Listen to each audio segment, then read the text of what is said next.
I've traveled to over 25 states, England and Japan, and I've met some amazing people in my travels. But what is American story? Is it the people I meet? Is it me? Is it you? If you're looking for America's story, go no further than Dover, Ohio. If you follow 158, you'll find a man there in his museum. His name's Mooney Werther, and he carves America's story. He was walking one day, and he was around a field with a bunch of cows, and he saw on the ground a pin and a knife. And he opened it up, and he started carving. And of course, what he started carving was crude because it was his first beginning. And as he started carving, it started making images. And he started carving beautiful shapes. And pretty soon, he'd sit by the place that he loved to sit, and that was the railroad. And he'd watch the cars coming around during the steam engine days. And he would watch and he would carve. And even though he had a second-grade education, he said he saw it in the wood. And he would carve, and he would carve, and he would carve, and he would carve the entire steam engine industry. And pretty soon, people started talking about his carvings. And Henry Ford himself walked up to Mooney Werther and said, "I will give you a job. Just move to us. Move to where I live, and all I ask is that you carve for me every now and then." Mooney Werther turned Henry Ford down, for you see, he loved carving out America's story. And he didn't take any money for it, but he became one of the best carvers in all the country.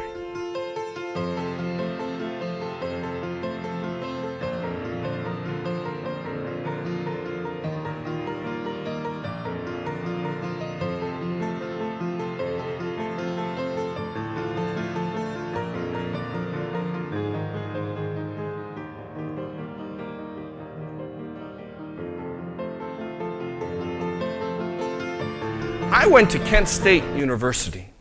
And when I was at Kent State University, I was worried. It was my first day in college. And I sat there, and the first person I walked up to, I was worried about college classes and a number of different things. And he said, "Hi, my name's Alan. I was shot here." And I thought, what? He said, "My name's Alan Canfor.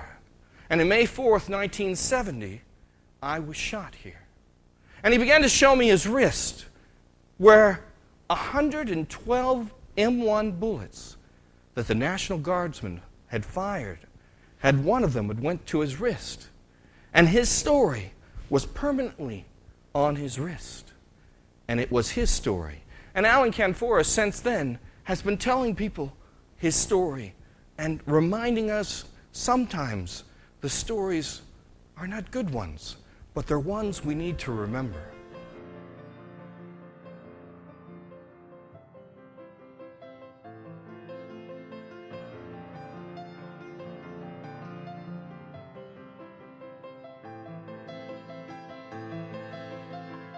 I moved to Hanford, California, in the Central Valley. And there in Visalia, I learned about a man who was driving a truck. And one day he was driving the truck, and a mailbag plopped out of the sky right onto his truck. And he got out and he opened it up. And it was during World War II. And he opened it up and there were all these letters that had fallen from the sky. It was a military plane. And he looked at all the letters.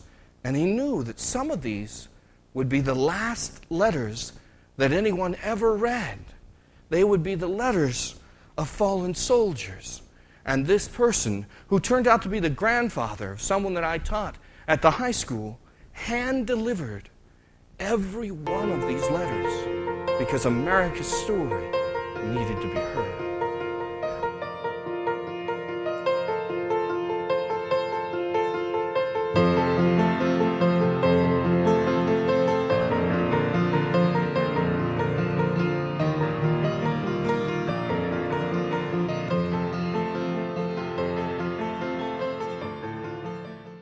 I had never picked up a famous man in my life.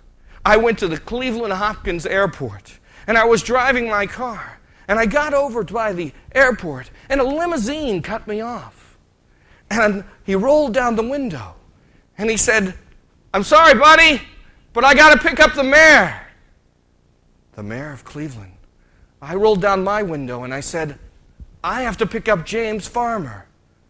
I watched how that limousine backed out, guided me to the airport, went over to my car, opened the door. The chauffeur of the mayor shook my hand and said, "Tell James Clive says hello."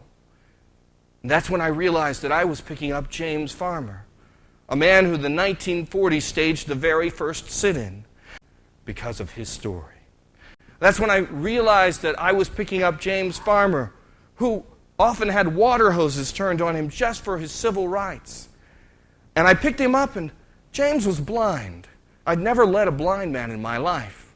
So I had him, his hand was on my arm, and I led him right into a wall. And James Farmer, who was about 6'5", fell down like Goliath and David. And James Farmer is the same man who brought the principles of nonviolence to Martin Luther King. And for just a split second, I was thinking, "Oh, Lord, he's going to renounce nonviolence and kill me now." And that's when I heard a bellow of laughter. He was laughing, and he said, "Kevin, let's try again." And I helped him get up. And he got up, and he spoke to everybody in the Kent community. And in 1999, we lost James Farmer. But you know, we're still trying again because of his story.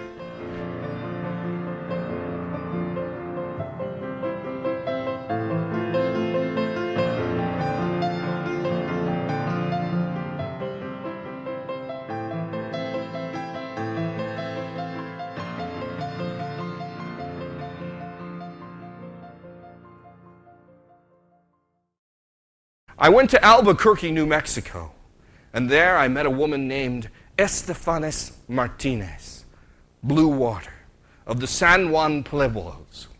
And when I was there, she said, "Kevin, you just missed the running of the deer." I had no idea what the running of the deer was. So when I got home, I looked in an old history book, and I said, "Running of the deer, ceremonial dance of the San Juan Pueblos."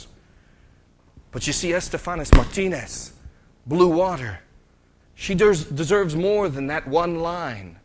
For you see, she told me that this was a time when all the eligible men of the tribe would run for 24 hours without stopping. I don't know if you could do that. But after that, they sort of got a prize. For you see, all the eligible women would wear bells, beautiful bells. And as soon as the 24 hours were up, the women took off. And the men could capture whoever they wanted. And they'd catch them, and the woman would make them a meal. And Estefanis Martinez said, even sometimes an overnight stay. And over time, Estefanis Martinez, at the age of 70, she said, "Kevin, I'm a fast runner, but sometimes I slow down." Her story needs more than the one line in the history book.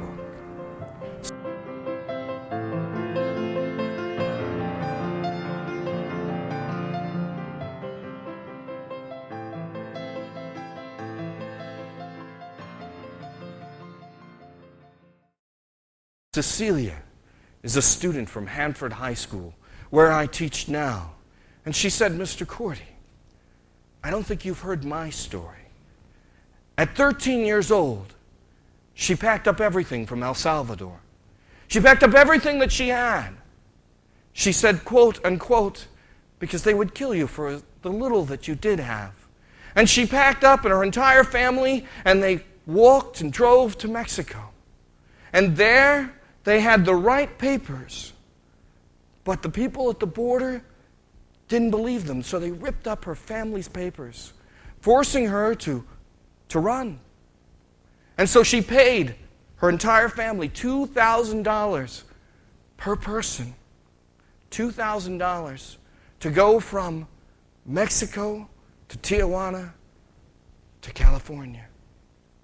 $2,000. And the whole family got together in a barn, and she thought she was the only family. And all the people from the underground looked around, and there was 41 other families with her who had paid that amount of money. And they looked at Cecilia and said, "Your family gets to be in the front line." And she said, "Oh, I get to see America first. I get to see America first."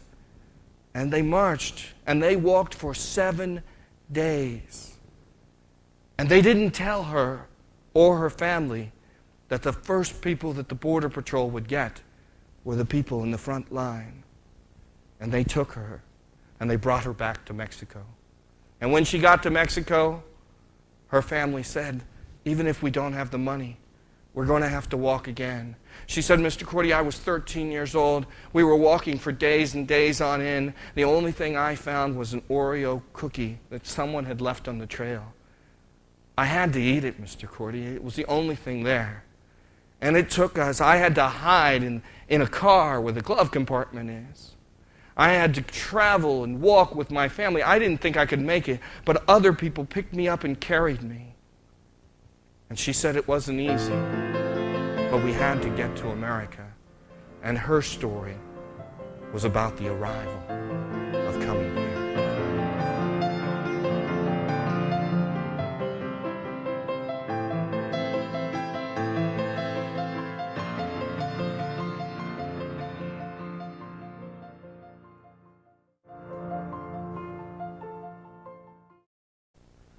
Yeah, last year I went to Japan. And it was wonderful because we would visit schools and we would tell stories, and they had beautiful ceremonies for us. And it's not the ceremonies that I remember. It's the cleanup time. For you see, we cleaned up everything. They gave us 1,000 paper cranes, and me and another American folded up the American flag. And since I was a Boy Scout, I knew how. And I folded each corner. And I looked around, and there were 10 Japanese students watching us fold. Then there was 100 Japanese students watching us fold. And the entire school at a standstill. And that's when I realized that I was teaching America's story without knowing that I was teaching it. And as I folded a corner, I had a Japanese student fold another. And we folded the flag. And on a day when we need to remember the importance of folding and sharing our stories, whether we're carving it with wood and a knife, whether we're teaching people how to remember great lessons from history, or we're talking to our own neighbor, it's then I realized that I am part of America's story. And so are you.